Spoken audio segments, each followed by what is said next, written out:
Sinaxar, 30 ianuarie.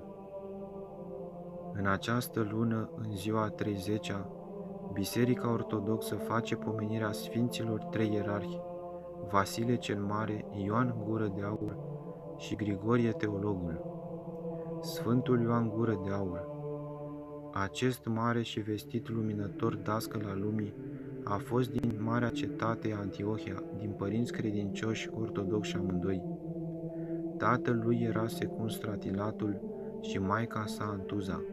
Chiar de la începutul vieții sale a avut mare dragoste pentru știința cuvintelor și cu nevoința ce pusese la învățătură și cu ascuțirea firii ce avea, a învățat toată învățătura elinească, făcându-se ucenic lui Libanie și Andragatie, sofiștilor din Antiohia, iar după aceea al celor ce se aflau în Atena, și deprinzând toată înțelepciunea elinească și creștineștile scripturi, la căror săvârșire a cunoștinței ajungând și împodobindu-și viața cu curăție a fost înălțat la rânduiala de cleric de Sfântul Meletie, patriarhul Antiohiei, iar de Flavian a fost făcut diacon și preot. A alcătuit foarte multe cuvinte de învățătură sfătuitoare pentru pocăință și pentru buna podoabă a obiceiurilor omenești, tâlcuind toată dumnezeiasca scriptură.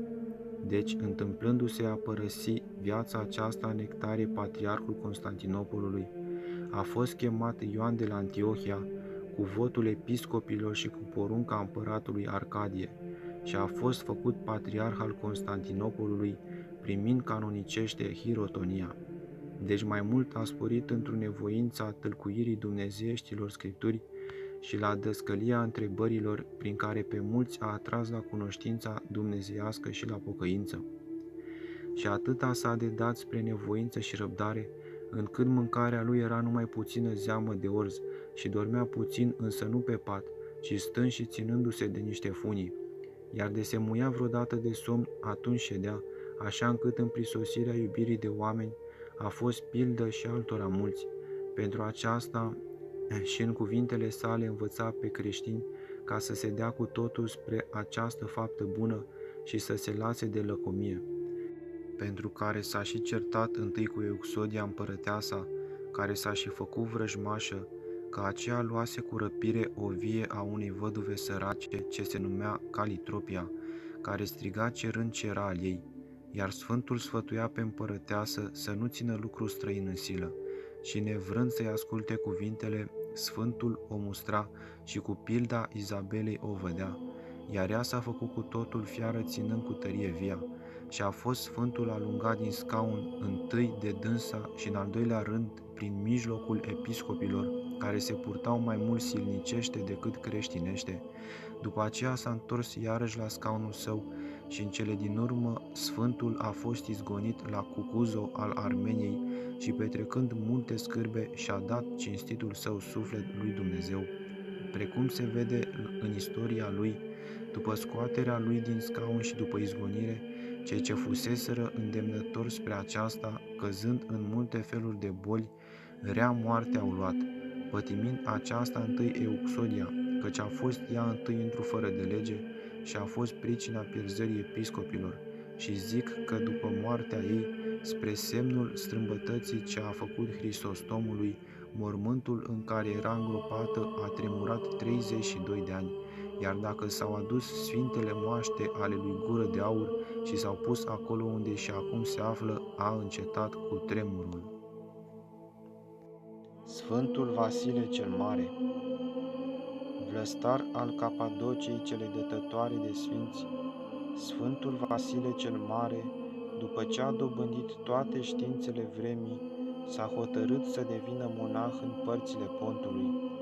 A fost hirotonit diacon și preot și în anul 370 i-a urmat lui Eusebiu în scaunul episcopal de Cezarea. Prin cuvântările ortodoxe pe care le-a alcătuit, a lovit ca trăznetul cugetele arienilor celor cu învățătură greșită.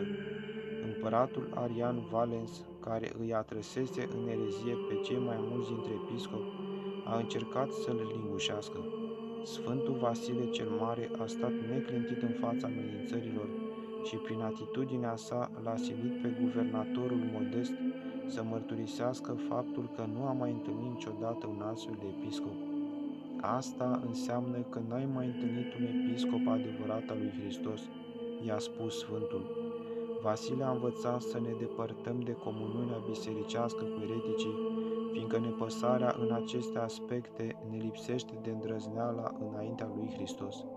A îndemnat ca nu numai să nu avem comuniune cu aceștia, dar nici măcar să nu-i numim frați pe cei care se prefac că mărturisesc credința ortodoxă, dar au comuniune cu cei de alt cuget, dacă după mustrarea noastră nu se depărtează de aceștia.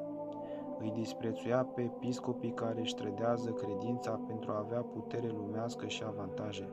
Nici măcar nu-i considera episcopi și clericilor din Nicopole le recomandă să nu aibă nicio comuniune cu episcopul lor, simpatizant al arienilor.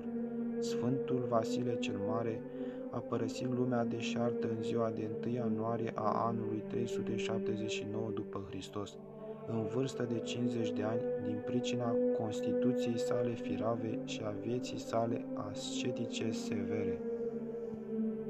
Sfântul Grigorie Teologul.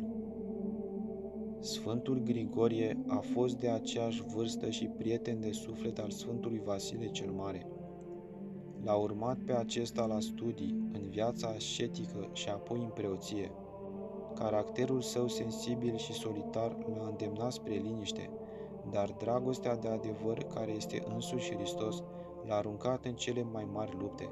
S-a luptat din greu împotriva ereziei arianismului, când tatăl său Grigorie, episcop de Nazianz, a fost atras la arianism și din ignoranță a semnat un text unionist filo-arian. Călugări și mireni din provincia sa s-au revoltat și au rupt orice comuniune cu el. Sfântul a intervenit atunci pentru ca tatăl său să se lepede de fapta sa eretică și să stăpânească din nou pacea în biserica locală. Sfântul Vasile cel Mare l-a hirotonit episcop de Sasima, însă din diferite motive nu s-a dus în eparhia sa. În anul 378, Sfântul a fost trimis la Constantinopol de către Sinodul Ortodox al Antiohiei pentru a organiza turma care rămăsese fără păstor, după ce arienii deveniseră majoritari acolo. Cei care rămânseseră ortodoxi erau foarte puțini la număr și dezorganizați. Se adunau la Sfânta Liturghie în munți și în peșteri sau chiar deloc. O singură biserică rămânsese ortodoxă, Sfânta Anastasia, unde se aduna turma cea risipită, care nu avea comuniune cu ereticii. În biserica Sfânta Anastasia a rostit Sfântul cele 5 cuvântări ale sale despre dumnezeirea Fiului și a Cuvântului lui Dumnezeu, având rezultate uimitoare. Pentru aceste predici de înalt nivel, biserica l-a cinstit cu numele de Teologul. La scurt timp după aceasta a fost încoronat împărat Teodosie cel Mare. Acesta a convocat în anul 381 Sinodul al doilea ecumenic, care l-a ales pe Sfântul Grigorie, arhiepiscop al Constantinopolului și președinte al Sinodului. O parte dintre episcopi îi se împotriveau, însă din motive josnice.